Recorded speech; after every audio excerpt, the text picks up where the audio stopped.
Over 2,100 people are confirmed dead after a 7.2 magnitude earthquake hit Morocco on Friday. Survivors are struggling to find food, water and shelter as the search for the missing persons continues in remote villages. The death toll is likely to rise further as hopes of finding survivors continues to fall with each passing hour. The World Health Organization says more than 300,000 people have been affected by the disaster. Relief workers are facing the challenge of reaching the worst affected mountainous villages in the High Atlas. Morocco has declared 3 days of national mourning. The Interior Ministry has said that all available civil defense has been mobilized for rescue operations.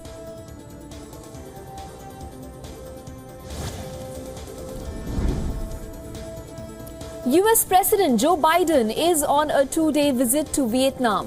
On the first day of the visit, he inked key deals on semiconductors and minerals, and also upgraded United States' ties with Southeast Asian nation. Biden met with Vietnam's ruling Communist Party General Secretary Nguyen Phu Trong. Both leaders signed a comprehensive strategic partnership, which is Vietnam's highest level of diplomatic ties. Biden met Vietnam's president as well as the Prime Minister today. With the deal on semiconductors, which are an essential component of various electronic devices, US says Vietnam could play a key role in diversifying the global supply chain and in reducing dependence on China and Taiwan.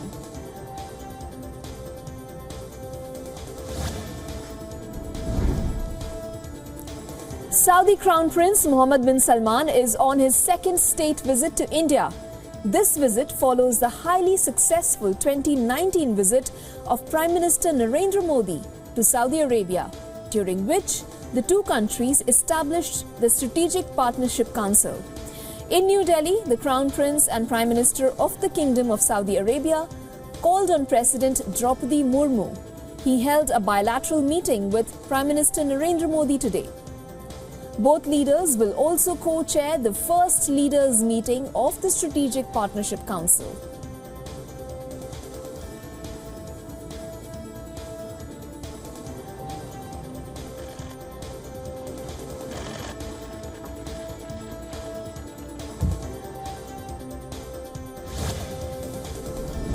US President Joe Biden has confirmed holding talks with Chinese Premier Li Qiang in New Delhi.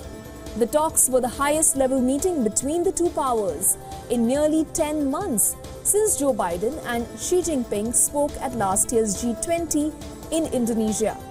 President Biden said the two leaders talked about stability and about the Southern Hemisphere, adding that the exchange wasn't confrontational at all.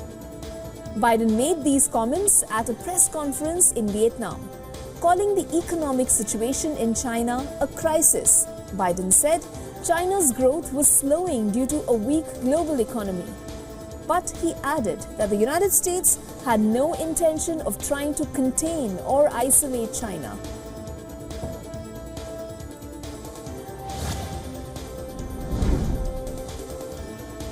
French President Emmanuel Macron has embarked on his bilateral visit to Bangladesh after participating in the G20 summit in India. With this, he has become the first French president to visit the South Asian nation in 33 years. Macron landed in Dhaka on Sunday night. He was received by Bangladeshi Prime Minister Sheikh Hasina. The French leader then attended a dinner hosted by the Bangladeshi Prime Minister. Macron assured that Bangladesh can count on France and its full support. Macron is set to hold bilateral talks with Sheikh Hasina. Now, both nations seek to intensify their diplomatic ties. Discussions are expected to be on trade and investments and also issues like climate and regulated migration.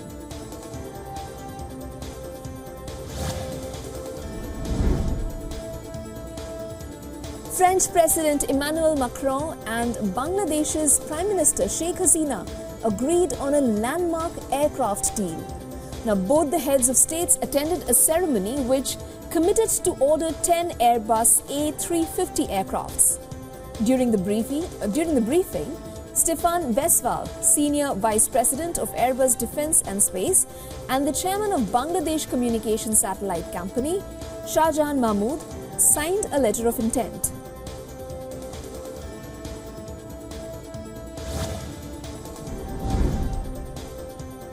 Today marks 22 years of 9/11, the Al-Qaeda-led terror attacks in New York City. On this day, 4 hijacked jetliners had crashed into the World Trade Center, the Pentagon, and a field in Pennsylvania, killing nearly 3,000 people and changing the course of history over the next 2 decades. Now, on the 22nd anniversary of the deadliest attacks in United States' history, mourners gathered at the 9/11 memorial. The Twin Towers lit in memory of lost lives. Americans observed citywide silence at moments when the flights crashed and the North and the South Towers collapsed.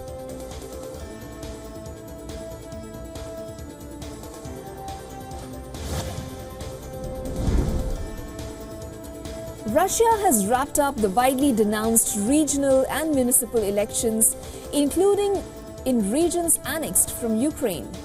The polls delivered strong support for President Vladimir Putin amidst criticism of vote tricking and Kyiv's push to reclaim its land.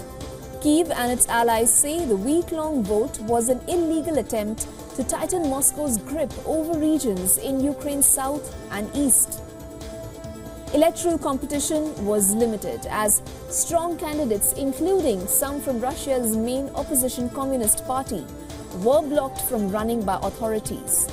The Kremlin says opinion polls and numerous election wins show that Putin is by far the most popular politician in Russia. It urges that the elections are free and fair.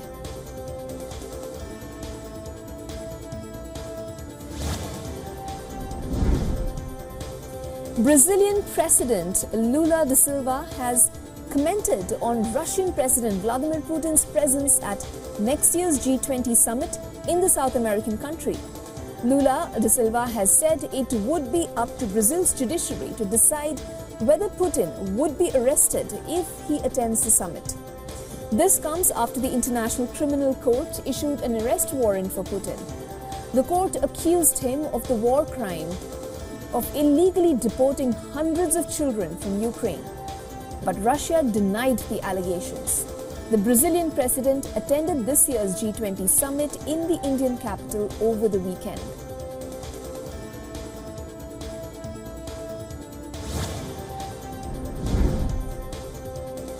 In a major political development in the southern Indian state of Andhra Pradesh, former Chief Minister Chandrababu Naidu has been arrested in a case of alleged corruption.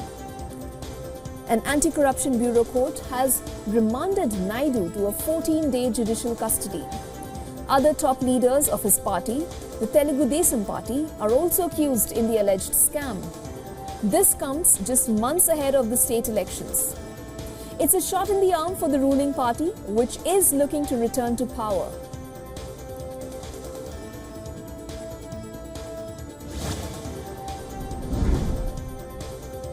In the Indian state of Jammu and Kashmir, an improvised explosive device or IED was detected and destroyed by the security forces on the Srinagar-Baramulla National Highway. Traffic was stopped near Hanjivera Patan. Bomb disposal squad was called in, who destroyed the IED, thereby preventing a major tragedy.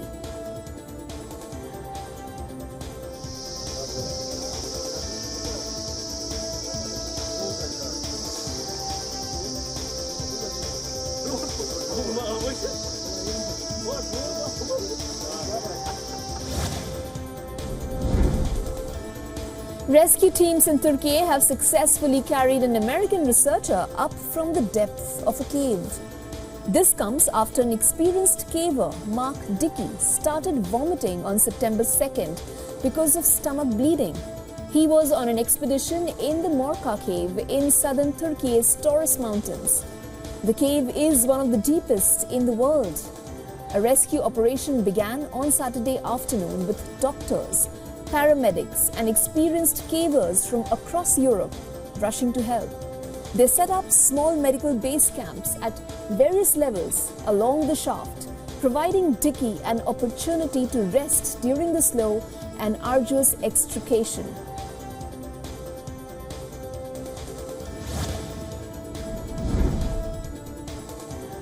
Chilean police pursued protesters in the Santiago General Cemetery in the nation's capital city. The police pursuit occurred a day before the 50th anniversary of the military coup in Chile. The coup ousted socialist Salvador Allende and gave rise to the dictatorship of Augusto Pinochet. Protesters held pictures of people who disappeared during the dictatorship of Augusto Pinochet in the cemetery. Police fired water cannons on protesters inside the cemetery to disperse the crowds.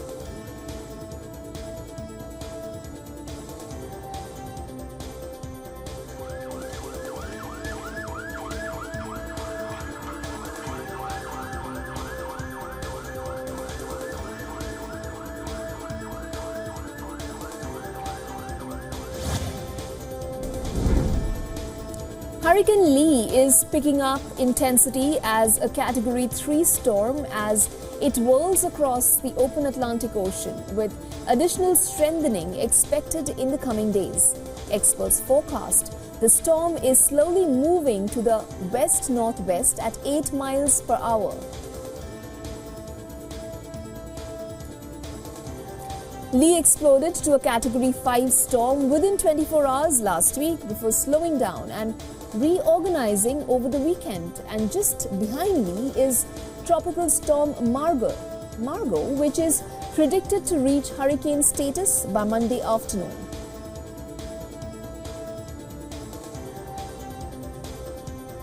Life-threatening surf and rip conditions are expected along the east coast, while dangerous swells generated by the storm are spread to the Caribbean islands.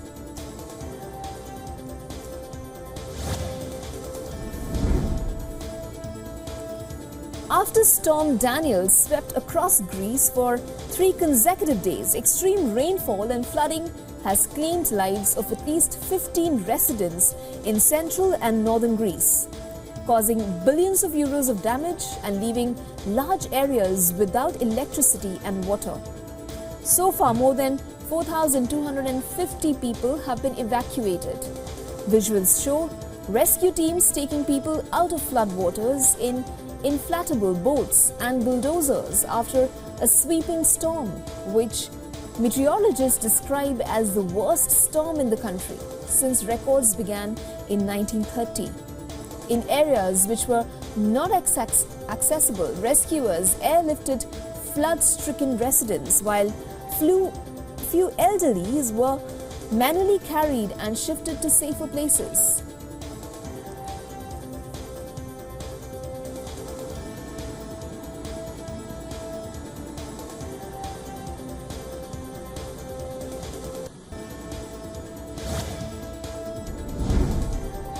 Hurricane Daniel caused widespread flooding across Libya, particularly in the Cyrenaica region in the east of the country. It struck Libya after arriving from Greece. In March, torrents flooded the streets and work began to rescue families stuck in their homes. The hurricane uprooted a number of trees in the city of Benghazi, with some of them falling on cars and homes. Hurricane Daniel caused widespread damage as the wind speed of the hurricane reached about 70 kilometers per hour, with heavy rains that quickly turned into thunderstorms.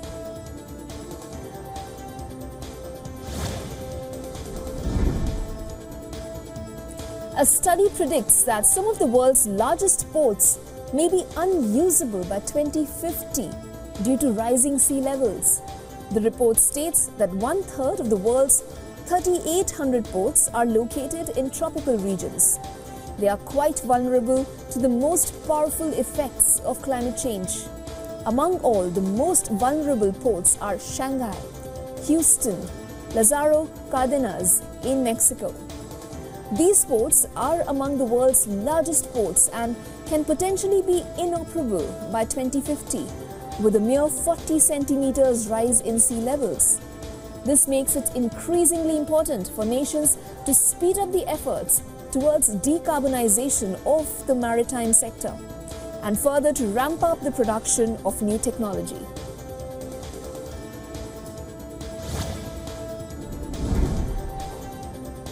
In Bolivia, a colorful building with a boat-shaped lookout has opened its doors and is ready for the world to embark on it. Dubbed the Cruiser of the Andes, the building is created by renowned indigenous architect Freddie Mamani. The luxurious building is full of patterns and original shapes. It includes multiple private ballrooms, a hotel and a signature cuisine restaurant, as well as its eye-catching boat-shaped lookout. Bolivia's chalet are renowned internationally for their kids styling. Apart from their bright color palettes, their symbolic iconography keeps indigenous tradition alive by molding it with modern Bolivian society.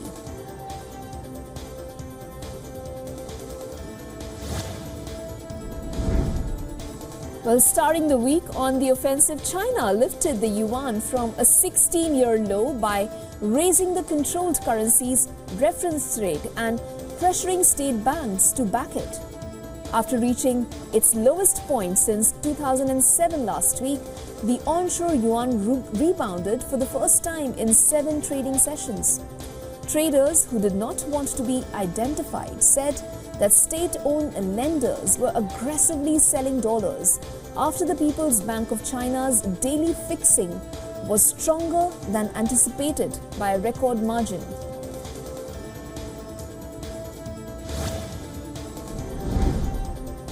The Indian equity market continued to head north, with benchmarks gaining for a 7th day in a row. Nifty September futures scaled past the 20,000 mark intraday, while spot Nifty is just points away from that psychological number of 20,000. Adani Group stocks led the pack among the top gainers today, with the company's flagship ports company gaining over 5% in early deals.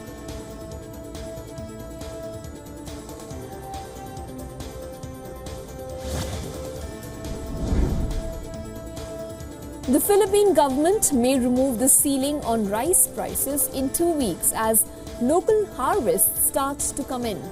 A Bloomberg report cites sources while claiming that the government expects domestic rough rice production to exceed 11 million metric tons. That's expected to keep inflation in check while it secures food security for its population.